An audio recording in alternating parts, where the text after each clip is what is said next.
domicílio, acabou tendo alguns imprevistos na checagem da documentação, tivemos que fazer algumas mudanças ali, que eles avisaram para a gente, e acabou tendo que ser adiado mais uma vez. Então, provavelmente vai para setembro, né, pastor? Não sei se tem mais... Oi? Não sei se tem mais alguma outra notícia que ele mandou. Tá. O meu é um desses 5. Tá, perfeito. Então, assim que a gente souber a data certinha, a gente vai estar avisando. Só estou passando esse aviso porque era para ser no sábado que vem já, né? Então, alguns já estavam aí já com a data marcada, provavelmente. Era para ser dia 2 de agosto, então ainda vai levar um tempinho, mas Deus sabe de tudo e vai ser no tempo dele, se Deus quiser. Então, estou bem tranquilo em relação a isso. Então, se for setembro ou se for em algum outro momento, Deus sabe e vai dar tudo certo. Então, só comunicando aos irmãos que estavam talvez esperando ali sábado, dia 2 e 9, o culto, né? Então já não vai ser mais, vai ser um pouquinho mais para frente. Mas vai chegar rápido. Vamos ler então a passagem, irmãos? 2 Coríntios, capítulo 4, os versos de 4 ao 6, diz o seguinte: o Deus dessa era cegou o entendimento dos descrentes, para que não vejam a luz do evangelho da glória de Cristo, que é a imagem de Deus. Mas não pregamos a nós mesmos, mas a Jesus Cristo, o Senhor, e a nós mesmos como escravos de vocês, por causa de Jesus. Pois Deus que disse, das trevas resplandeça a luz, Ele mesmo brilhou em nossos corações para a iluminação do conhecimento da glória de Deus na face de Cristo. Vamos orar? Vamos abaixar nossas cabeças, fechar nossos olhos. Senhor Deus, nós te suplicamos pelas tuas ricas misericórdias mais uma vez, para que o Senhor se faça presente ainda mais, ó Pai, no meio do teu povo. Já ouvimos os teus louvores, te adoramos como igreja, como teu povo. E agora queremos ouvir a tua palavra, ó Deus. Sabemos que não és um Deus que possa ser subornado ou chantageado, ó Deus. Tudo é concedido pela tua graça e misericórdia. Então nós confiamos nisto, ó Deus, e nós te pedimos, confiando na tua graça, venha falar conosco. Não porque nós merecemos, não porque nós fizemos algo que faça com que o Senhor venha até nós, mas pela tua misericórdia. Que a tua palavra, ó Pai, que o texto aqui que nós vamos ler possa falar ao meu coração, ao coração de cada um aqui. Faça com que nossas almas ardam de amor pelo Senhor e de desejo pela tua presença. Não há nada melhor que a tua presença. Não há nada melhor que a tua glória. Venha até nós, ó Pai. É o que nós te pedimos. Em nome de Jesus. Amém.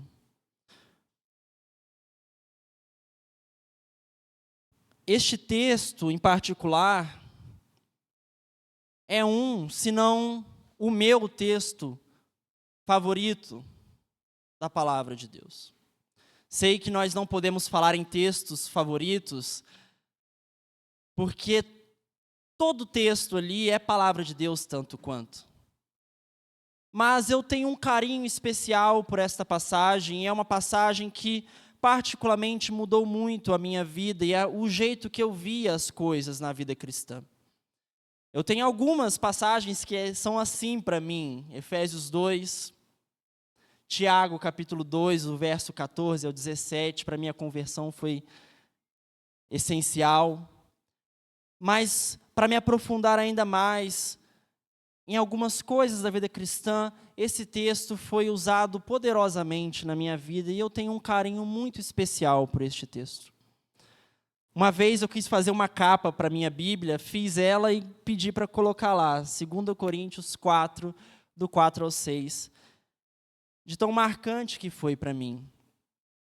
Eu já preguei em outra ocasião, em 2019, este mesmo texto aqui na igreja e senti de Deus a vontade de expô-lo mais uma vez. Então é esse texto que nós vamos meditar.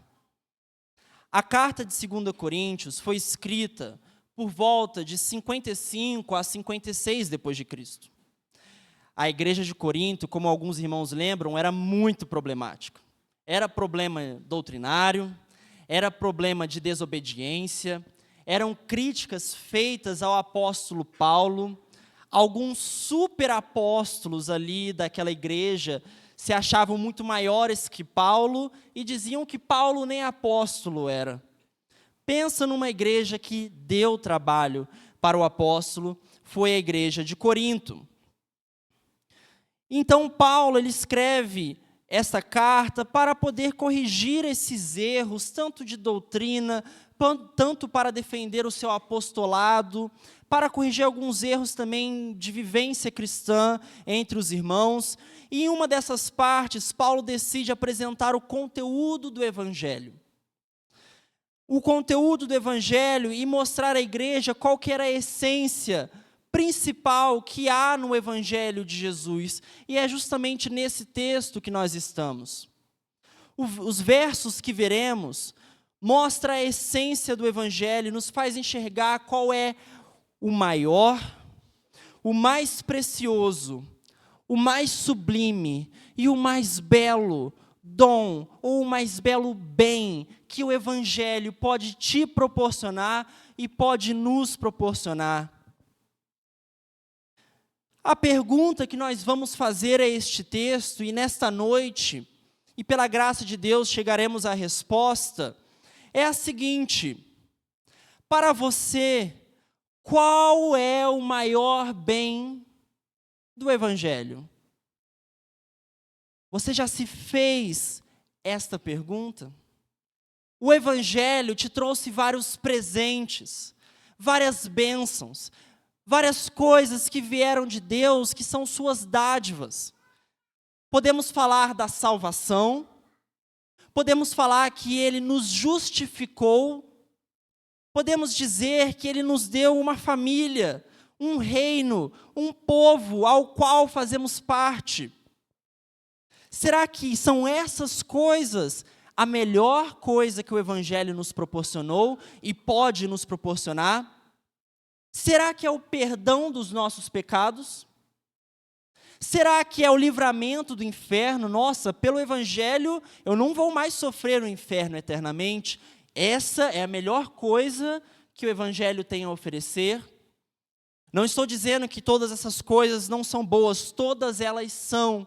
Mas qual delas é a melhor? E para o que todas essas coisas apontam? Essa é a pergunta. Qual é o maior bem do Evangelho? Portanto, hoje veremos qual é o maior, o mais precioso, o mais sublime e o mais belo bem do Evangelho.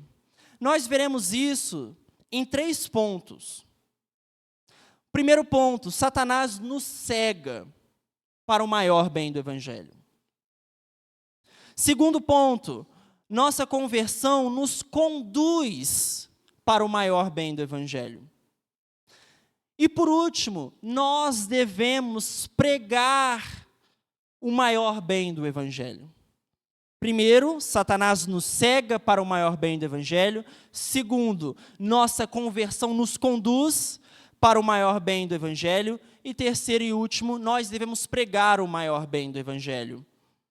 Esses são os 3 pontos que nós meditaremos para podermos entender esse texto. E o texto, para já falar de princípio, nós vamos dividir mais ou menos assim. Temos 3 versículos, vamos fazer uma espécie de sanduíche. Vamos ver o verso 4 primeiro, depois o 6, como se fossem os 2 pães, e depois o recheio, que é o verso 5. Então, nós seguiremos dessa forma, o verso 4, 6 e depois o 5. Primeiro ponto, Satanás nos cega para o maior bem do Evangelho. O verso 4 diz o seguinte: o Deus dessa era cegou o entendimento dos descrentes, para que não vejam a luz do Evangelho da glória de Cristo, que é a imagem de Deus. Aqui nós começamos e vemos uma expressão que é o Deus deste século. Quem é o Deus deste século? Quem é a pessoa que gere por trás esse sistema mundano e pecaminoso do qual as pessoas fazem parte? Este Deus desse século, que Paulo chama, é Satanás. Então você pode substituir facilmente o Deus deste século pela palavra Satanás, diabo. É ele a quem Paulo se refere no verso 4. Isso era uma forma de dizer que Satanás era aquele que governa a presente forma desse mundo caído e depravado pelo pecado. Todas as pessoas que não fazem parte do povo de Deus, que não tiveram ainda uma fé verdadeira em Cristo, fazem parte deste reino. Não é preciso ser satanista para seguir o diabo, basta ser contra Cristo. Nós já estamos do lado dele. É assim que funciona, e este mundo é regido por ele. E os filhos da desobediência seguem ele mesmo sem perceber, mesmo sem notar, já que eles estão longe de Cristo, já que eles não são filhos de Deus, eles são filhos do diabo, pois praticam as mesmas coisas que o diabo pratica. E a pergunta que nós vamos nos fazer é como Satanás, então, este Deus deste século, tem agido? Temos várias sugestões quando pensamos sobre o que Satanás faz, sobre o que o diabo faz. Muitos têm medo até de filmes, coisas que possam assistir ou não assistir. Recentemente, não sei se os irmãos já viram, está muito na moda um boneco Labubu. E recentemente, já porque esse boneco não é tão bonito, as pessoas têm falado que é do diabo. Talvez possa ser até algo de mau gosto, né? Um boneco de mau gosto, mas não é assim que Satanás vai agir na nossa vida. Não é através de um boneco, ou de um filme, ou algo do tipo. Satanás, ele faz coisas diferentes. E nesse verso, especificamente, o que Paulo está nos dizendo que Satanás faz? Bom, se nós lermos o verso 4, bem no começo, ele vai falar: Satanás, o Deus dessa era, cegou o entendimento dos descrentes.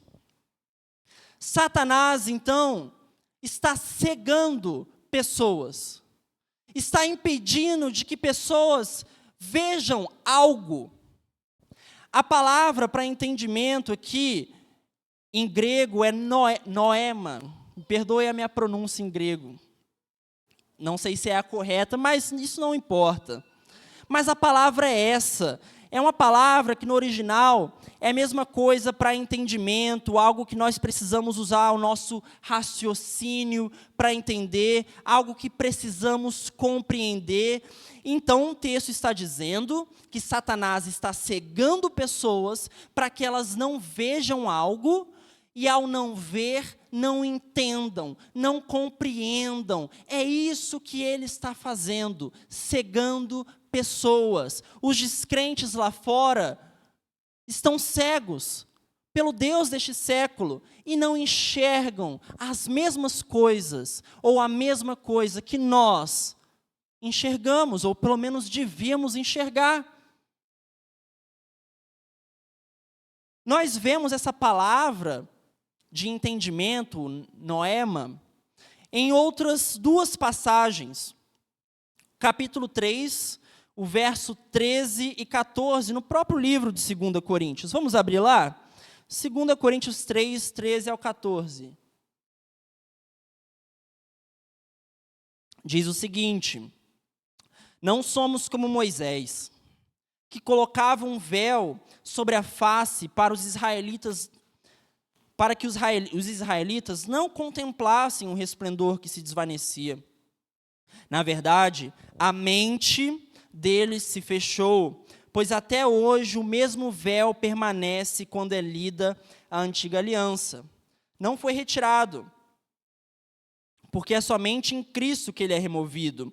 Então, ele está lembrando de quando Moisés, ao ver a glória do Senhor e ao descer o monte, ele estava em contato com tanta glória que vinha do Senhor que o seu rosto brilhava. Para que o povo não visse, ele colocava um véu tampando, e aí o povo não via tão bem aquela glória que saía do rosto de Moisés. E depois ele fala que este mesmo véu ainda está no rosto de muitas pessoas israelitas. Quando? Quando eles leem a Antiga Aliança, o Antigo Testamento, o Pentateuco, os primeiros livros da Bíblia, todo o Antigo Testamento ali, ele está dizendo que há uma glória que sai do Antigo Testamento, mas que os israelitas, ao lerem, por estarem com o mesmo véu, não enxergam, não estão vendo. Então repara como a palavra também é usada neste mesmo contexto, não ver algo, não ver a beleza de algo, a glória de algo. Em 2 Coríntios ainda, Paulo usa essa palavra no capítulo 11, verso 3. Diz o seguinte: o que receio e quero evitar é que, assim como a serpente enganou Eva com astúcia, a mente de vocês seja corrompida e se desvie da sua sincera e pura devoção a Cristo. Então ele usou a mesma palavra, e agora remontando a Gênesis, está mostrando que Satanás, da mesma forma, enganou, impediu que Eva visse algo, entendesse algo e corrompeu o entendimento de Eva. E agora, no capítulo 4, ele está alertando para que isso não aconteça conosco. Ele está dizendo que Satanás tem cegado pessoas desde o princípio da criação, e ele continua fazendo isso.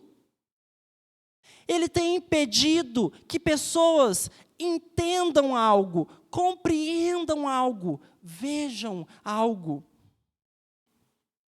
E a pergunta, então, agora que nos resta, é o que ele tem impedido as pessoas de verem? O que Satanás está se esforçando desde a queda para que as pessoas não entendam? Para que as pessoas não compreendam? Para que as pessoas não enxerguem? Deve ser algo muito importante para Satanás estar se esforçando tanto assim, desde a criação, para impedir que as pessoas vejam.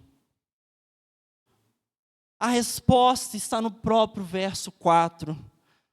Vamos lê-lo novamente? Verso 4: o Deus dessa era cegou o entendimento dos descrentes, para que não vejam a luz do evangelho da glória de Cristo, que é a imagem de Deus. A resposta é a luz do evangelho da glória de Cristo, o qual é a imagem de Deus. É isso que as pessoas não querem, que o diabo não quer que as pessoas vejam. Paulo coloca aqui 3 sentidos de posse, depois desse substantivo luz. Coloca do evangelho, da glória e de Cristo. Para resumir, o que ele quer dizer com isso? Ele quer dizer que a luz que o evangelho emite vem da glória que pertence a Cristo. Mais uma vez, a luz que o evangelho emite não vem de qualquer outro lugar, mas vem da glória que pertence a Cristo. E isso é maravilhoso. O evangelho não é algo raso em seu valor. Pelo contrário, o evangelho nos oferece a coisa mais valiosa e preciosa do mundo, a glória do nosso Senhor Jesus. Satanás não quer gastar os seus esforços apenas para colocar medo em nós. Ele não quer necessariamente te afastar da igreja. ou necessariamente te levar para o mundo. Ele apenas quer que eu e você não entendamos, não compreendamos e que nós não enxerguemos o quanto o nosso Cristo é belo e glorioso. Para Satanás, se eu e você permanecermos na igreja todo domingo, até o último dia de nossas vidas, mas nós não sermos capazes de enxergar o quanto o nosso Cristo é precioso, para Ele está maravilhoso. Satanás, se encontrar um crente que não está no mundo, não está vivendo no pecado lá fora, está na igreja todo domingo, mas esse mesmo crente não enxerga a beleza de Cristo, para ele é o que ele mais quer. É isso que ele tem se esforçado. Lembra a pergunta que nós nos fizemos no começo? Qual é o maior bem do Evangelho? Pois eu te digo, o maior, o mais precioso, o mais sublime e mais belo bem do Evangelho é a glória de Cristo. A salvação é maravilhosa. Ser livre do inferno é maravilhoso. O perdão é grandioso. Mas todas essas coisas só são tão incríveis quanto elas são, porque elas têm o objetivo de nos levar até Cristo. Se há algo que o Evangelho nos deu, que é melhor do que qualquer outra coisa, é o próprio Cristo. É o próprio Jesus. Sem Ele, o Evangelho não teria essa beleza, não teria esta glória. E esta glória está saindo de cada página da Bíblia. A glória de Cristo que é a imagem exata de Deus, e Satanás sabe disso. E a coisa que ele quer mais fazer com você e comigo é nos cegar para essa verdade.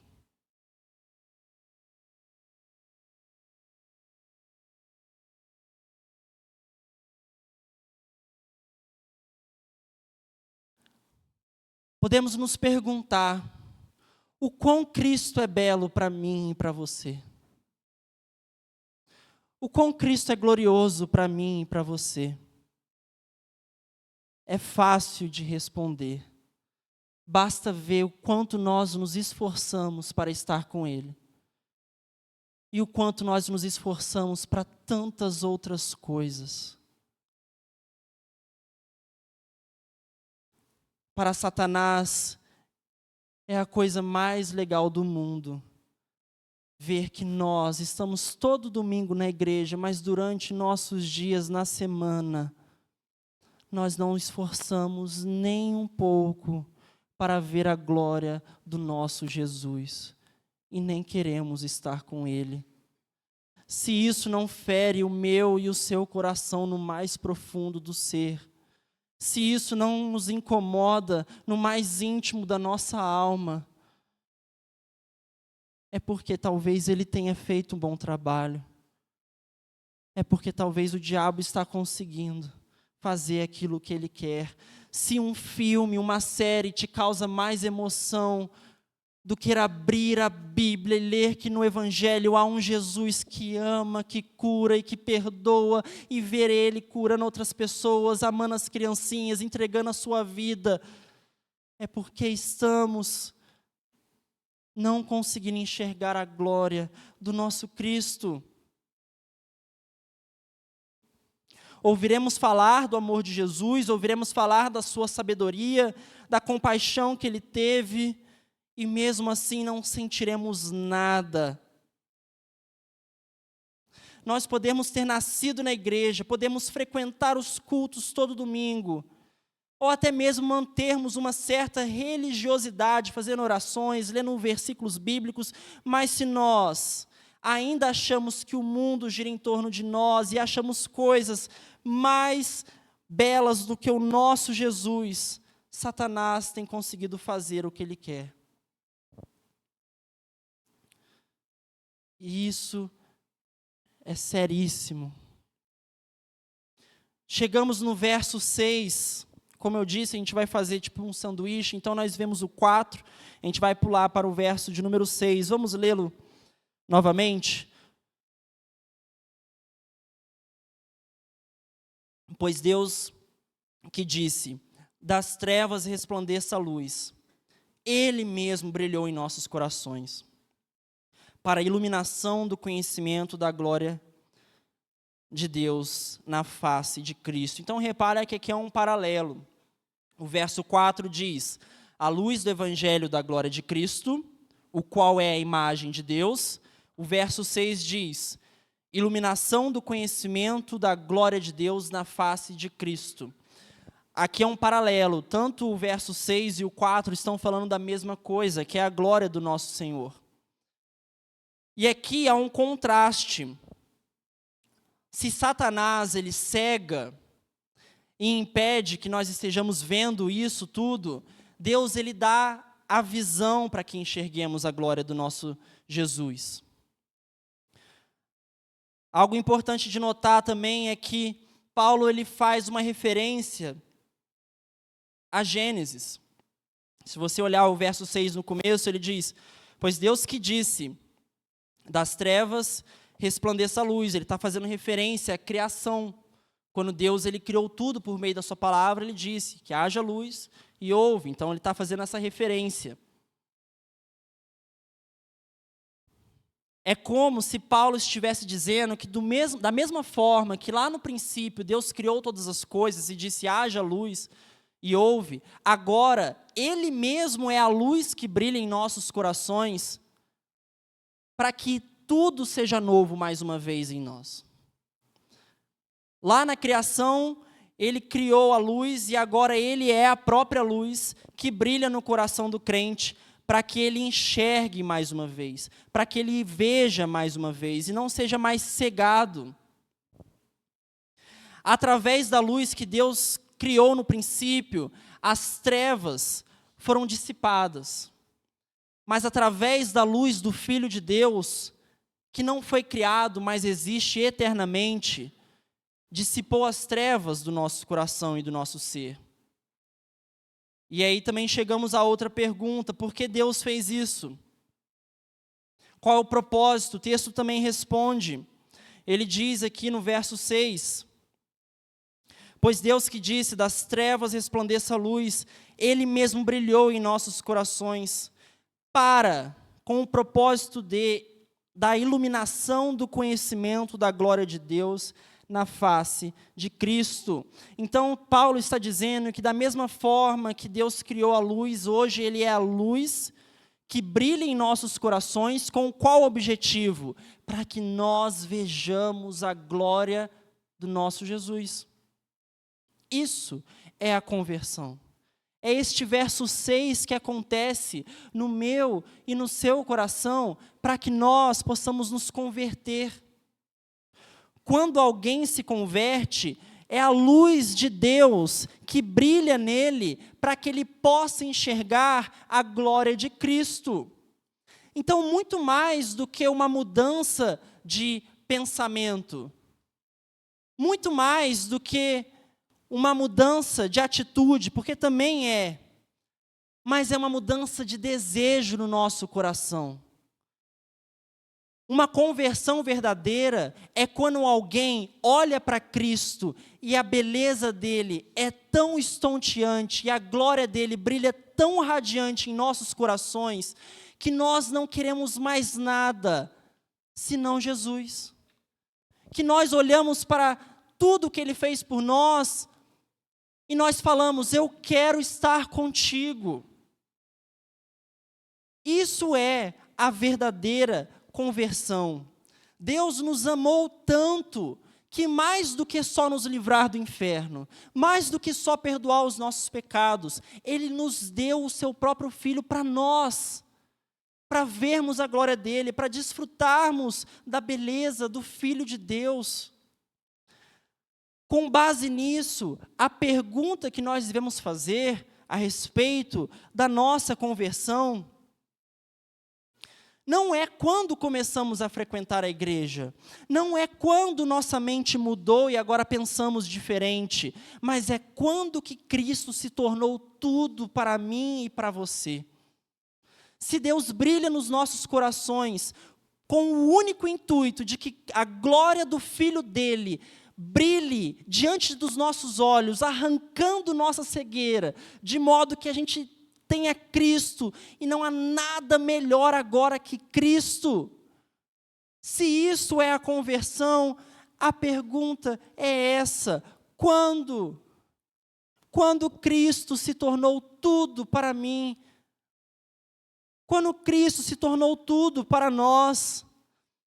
Talvez possamos ter começado a frequentar a igreja, possamos ter mudado alguns pensamentos nossos, até mudado algumas atitudes, mas se Cristo não é tudo para nós, se Cristo não é tudo que temos e sem Ele não temos nada, se Cristo não é a nossa alegria suprema e final, que tipo de conversão houve?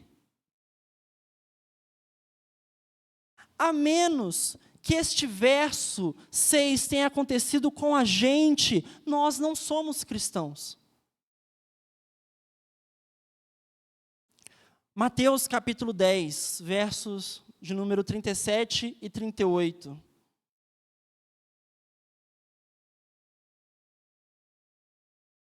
Diz o seguinte: quem ama seu pai ou sua mãe mais do que a mim, não é digno de mim. Quem ama seu filho ou sua filha mais do que a mim, não é digno de mim. E quem não toma sua cruz e vem após mim, não é digno de mim. Não há nada, absolutamente nada, que deve ser mais precioso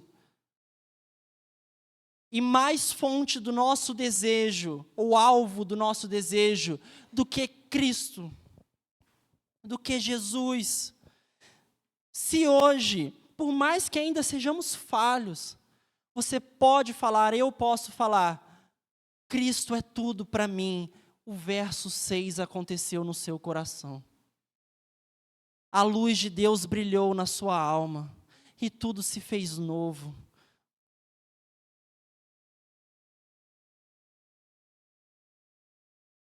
Será que Cristo é tudo para mim e para você? Do jeito que deveria ser? Será que não há mais coisas pelas quais nós dedicamos mais o nosso esforço e nossa vida para buscar do que Cristo?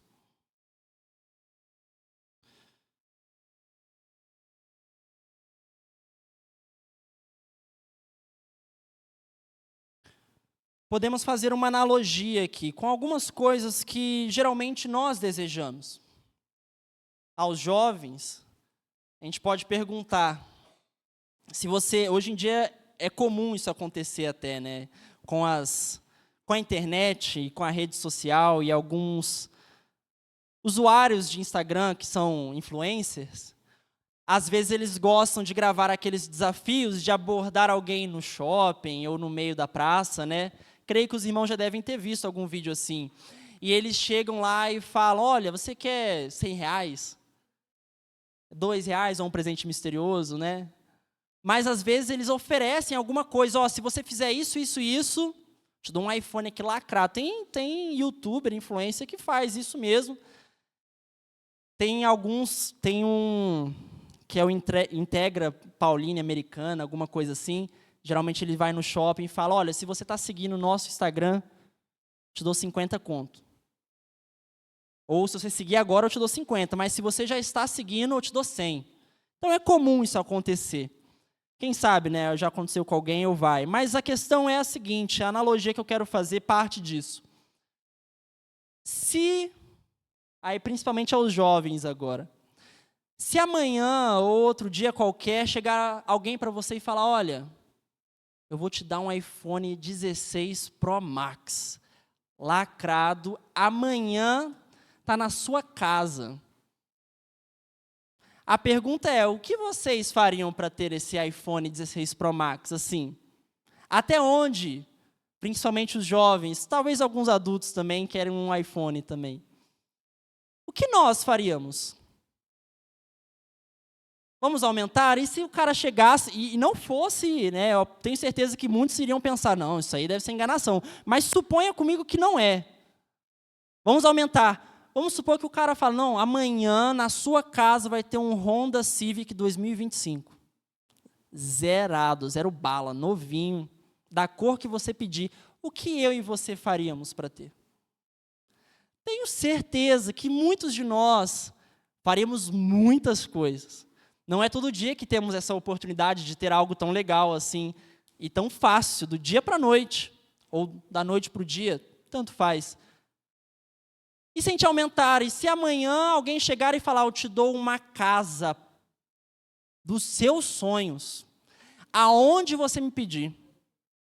Você quer na praia? Eu te dou uma casa na praia. Você quer uma casa na Europa? Eu te dou. Basta você, sei lá, vai lá no meio do shopping, faz uma dancinha, né, que geralmente é os desafios. Amanhã, você tem uma chave da casa lá na Europa, na Grécia, bem de frente para aqueles mares. Não sei os nomes dos mares gregos. Tenho certeza que muitos de nós faremos muitas coisas. Vamos aumentando. E se amanhã, na porta da sua casa, tivesse 2 passagens de ida e volta para qualquer país do mundo que você queira visitar? Tudo pago, e com café da manhã incluso. É uma tentação. Vocês sabem que a melhor parte do hotel é o café da manhã. Se está incluso, é melhor ainda. O que nós faríamos? Ah, nossa, eu moveria montanhas, de graça, sim. Eu ficaria acordado 24 horas, uma semana, se fosse preciso, eu trabalharia o dobro. Porque, né? Afinal de contas, é a viagem dos meus sonhos. Ou o que nós faríamos pelo sonho que nós temos? Talvez não seja nada disso o seu sonho. O que nós faremos pelo corpo perfeito? E detalhe, um corpo perfeito que nunca iria mudar, ia ficar para sempre, assim, até o último dia. O que nós faremos pelo nosso maior sonho se nos entregasse de graça? Tenho certeza que nós faríamos muitas coisas. Talvez tenhamos um limite, espero eu, mas faríamos muitas coisas. Mas a questão é que se você pegar o iPhone, se você pegar o carro, a casa, a viagem dos seus sonhos, o sonho que você tiver e colocar numa balança, se você juntar as estrelas desse universo, o sol, os planetas e colocar de um lado e Jesus do outro, Jesus pesa mais. Jesus é muito mais valioso, precioso, a glória dele é muito mais bela que qualquer iPhone, que qualquer viagem, que qualquer sonho. E adivinha, é de graça, é de graça. Deus nos permite desfrutar da glória do seu Filho, de graça. Você não precisa fazer dancinha no meio do shopping, você não precisa cumprir desafio algum, e sabe o que nós fazemos por ela? Nada, nada, absolutamente nada, nós não movemos um dedo, um músculo, mas se fosse o iPhone, mas se fosse a casa, a gente andaria daqui até o Rio de Janeiro descalço, cruzaríamos o Brasil todo, sem comer, para ter aquilo que nós queremos. E Deus está nos oferecendo no Evangelho a glória do seu Filho, que é a coisa mais bela que existe no universo inteiro, e de graça. E nós não nos esforçamos para ver, para enxergar. Nós fomos feitos para nos satisfazer nessa glória. Eu e você podemos ter torres de marfim erguidas ao nosso nome, podemos ter toda a glória do mundo, podemos ter filhos, netos que nos amam e que louvam a gente e nos honram, podemos achar o amor verdadeiro, e ainda assim, adivinha, nossa alma não iria se satisfazer, Nós poderíamos andar o mundo inteiro para sempre, até que os nossos sapatos se enchessem de sangue, e ainda não seria o suficiente, porque só a glória de Cristo Jesus preenche o nosso coração, amém? Somente Cristo é suficiente, e Ele te salvou, Ele me salvou, não só para você ter o perdão dos seus pecados, e você ser livre de uma condenação eterna, mas para você se alegrar num Deus eterno. E nós não estamos fazendo isso. Agostinho diz: ó Senhor, Tu nos criaste para Ti, e a nossa alma só encontrará descanso se nos voltarmos para Ti.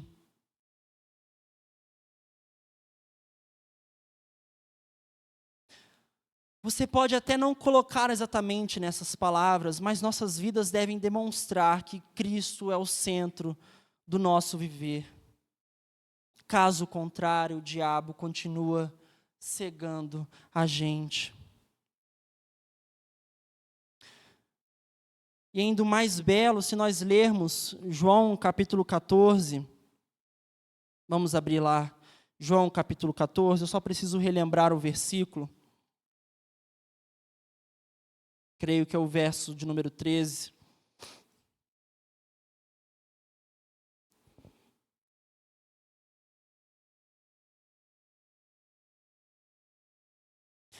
Isso, 13 e 14. Então, João 14, verso 13 e 14. Diz o seguinte: e eu farei o que vocês pedirem em meu nome, para que o Pai seja glorificado no Filho. O que vocês pedirem em meu nome, eu farei. Isso é uma promessa. É uma promessa não feita por mim ou por você, feita por Deus. Deus falha em suas promessas.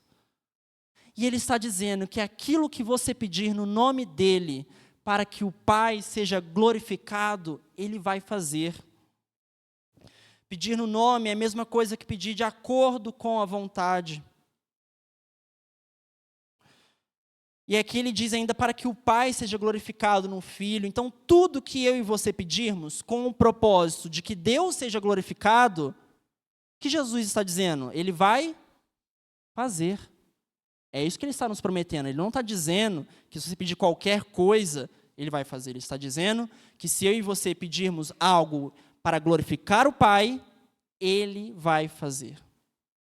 Isso significa que se eu e você quisermos realmente ver cada dia mais a glória de Cristo, sabe o que eu e você temos que fazer? Ajoelhar e pedir com o coração sincero. E sabe o que Deus vai fazer? Ele vai te mostrar, sem preço algum. Quantas horas nós já oramos por tantas outras coisas? Eu mesmo.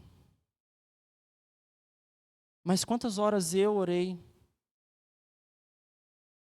pedindo para ver a glória de Cristo, sabendo que Ele prometeu que iria me atender, porque isso é algo que glorifica Ele. Temos acesso à maior beleza do universo e simplesmente negamos ela todos os dias. Eu nego ela todos os dias. Não buscamos da maneira que nós deveríamos. Concluindo não, mas indo para o terceiro ponto. Agora o verso 5, eu disse que ia ser um sanduíche, então o verso 4, 6, agora o verso de número 5. Diz assim: mas não pregamos a nós mesmos, mas a Jesus Cristo, o Senhor, e a nós mesmos como escravos ou servos de vocês por causa de Jesus. Então, por isso, Paulo, após mostrar o que é o Evangelho, qual que é a essência. Então lembra, qual que é o maior bem do Evangelho? Jesus, é a glória dele. E todo o resto só é tão bom porque nos leva até ele. A salvação é boa porque te leva a Jesus. O perdão de pecados é bom porque ele te leva a ele. E assim por diante. Todos os outros bens que você possa pensar. Então ele diz que o evangelho é isso, esse é o maior bem do evangelho. Então se o evangelho fosse um objeto que você pudesse ver fisicamente, se você abrisse, seria a glória de Cristo que emanaria dali. Então ele mostra que esse é o conteúdo do que nós devemos pregar. Ele diz, não pregamos a nós mesmos, mas a Jesus Cristo. Se a luz central que o evangelho propaga é a glória de Cristo, sobre o que mais poderíamos falar, se não sobre a glória de Cristo? Quando saímos para evangelizar lá fora, hoje fizemos com os jovens, os adolescentes fizeram outros dias também, recentemente, nós queremos que as pessoas se convertam, óbvio, nós queremos ver elas livres do inferno, mas queremos que elas se alegrem na glória de Cristo. E esse é o conteúdo da nossa pregação. Devíamos chegar para as pessoas e não passar um beabá religioso e decorado, mas devíamos chegar e a nossa alegria na glória de Cristo devia ser tão visível e a gente devia estar tão feliz por termos Cristo, que quando a gente pregasse, a gente só ia falar o quanto Ele é maravilhoso, o quanto Ele nos alegra, o quanto há prazer e felicidade em Jesus. E as pessoas, óbvio, elas teriam perdão, elas seriam salvas, mas elas iriam correndo, porque veriam que nós temos algo precioso. As pessoas, então, não precisam de um evangelho que exalta o homem. As pessoas não precisam de um evangelho que fale de prosperidade. As pessoas não precisam ter uma vida sem problemas e sem dificuldade nenhuma. Já basta deste evangelho demoníaco que exalta e engrandece o homem. Se nós entendemos aqui que o maior, o mais precioso, o mais sublime e o mais belo bem do evangelho é a glória de Cristo, então o que nos resta fazer que não seja levar esse evangelho para que mais pessoas possam ver isso. E vendo a glória do Filho de Deus, tudo se faça novo em seus corações e sejam salvas. Repara que também há um contraste neste versículo, pois quando Paulo fala de Cristo, ele fala de Cristo como Senhor. E quando Paulo fala de si mesmo, ele fala dele como escravo, um servo. A ideia que Paulo quer nos passar é de pessoas que, como servos de Cristo, possuem um dever obrigatório a ser cumprido diante do seu Senhor. O dever de compartilhar da glória de um Cristo que morreu, mas que ressuscitou para nos trazer salvação. Então, o foco do Evangelho nunca foi nós ou qualquer outra coisa, sempre foi Cristo e sua glória. Então, o nosso papel não é que nós damos a visão para as pessoas. Quem faz isso é Deus. Mas precisamos colocar algo na frente da visão das pessoas para que quando Deus faça isso, tenha algo para elas verem, e esse algo seja Jesus. É por isso que nós devemos pregar, e pregar a beleza do nosso Jesus. Porque quando Deus fizer assim, e remover a cegueira que Satanás coloca, eles verão algo. Não um evangelho que exalta eles, mas a glória do nosso Deus. A conclusão que chegamos então é que o maior, o mais precioso, o mais sublime e mais belo dom do evangelho é a glória de Cristo. E está disponível para mim e para você. Cristo já se tornou tudo nas nossas vidas. De novo, quando Cristo se tornou o nosso maior bem? Quando que Ele se tornou o nosso maior tesouro?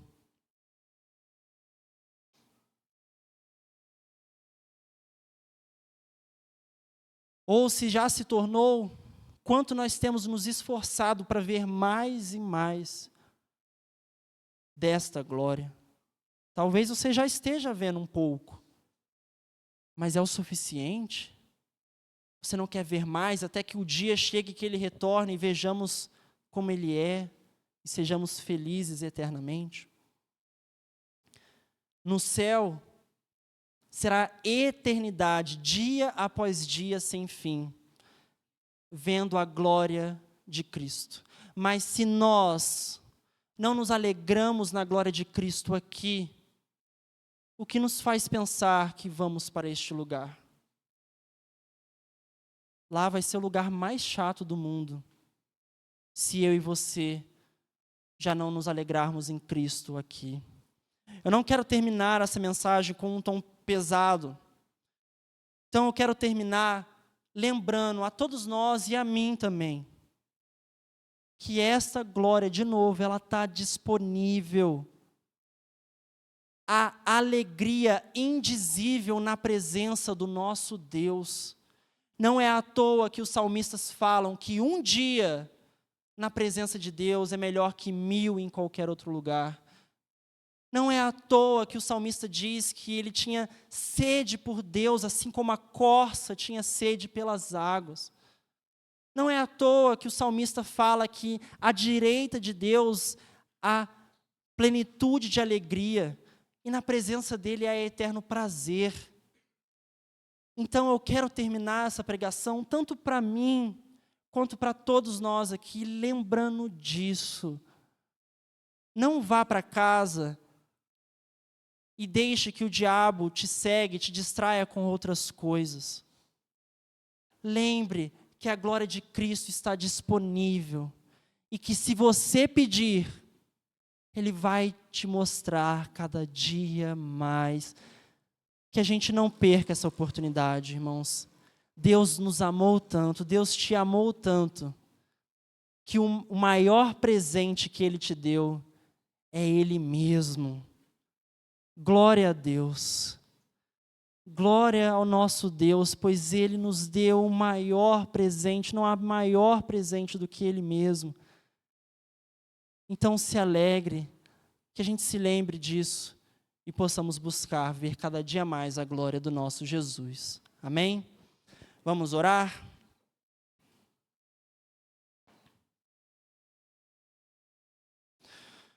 Senhor Deus, estamos aqui, ó Pai, arrependidos, juntos, pois sabemos que tanto eu quanto muitos irmãos aqui que o Senhor tocou nesta noite, não estamos buscando a Tua glória como deveríamos. Ela não é tão preciosa para nós quanto as outras coisas. Mas nós vimos aqui que a mensagem alegre do Evangelho é que temos ela à disposição gratuitamente pela Tua graça e pela Tua misericórdia. Nos faça ver a glória do Teu Filho, nos faça enxergar o quanto Teu Filho é belo, o quanto Jesus é glorioso, para que não possamos desejar mais nada além do Teu Filho amado.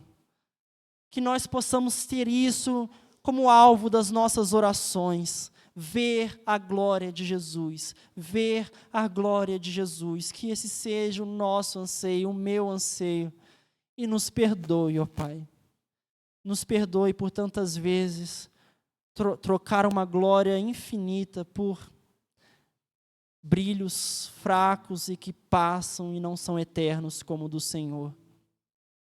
Nos perdoe por passarmos tanto tempo, nos esforçarmos tanto por tantos sonhos da nossa vida, mas o nosso sonho não é ver o Senhor e a Tua glória. E nós ansiamos pelo dia, ó Deus, que quando chegarmos lá no céu, vamos Te ver face a face, e vamos ser alegres por toda a eternidade, pois veremos o Senhor como Tu és. Não haverá sol, não haverá nenhum outro luminar, pois a Tua glória, a Tua beleza e a luz do nosso Deus iluminará todo lugar. Ó Deus, muito obrigado, e que esse dia chegue brevemente, ó Pai. É isso que eu Te peço, em nome do nosso Senhor Jesus. Amém.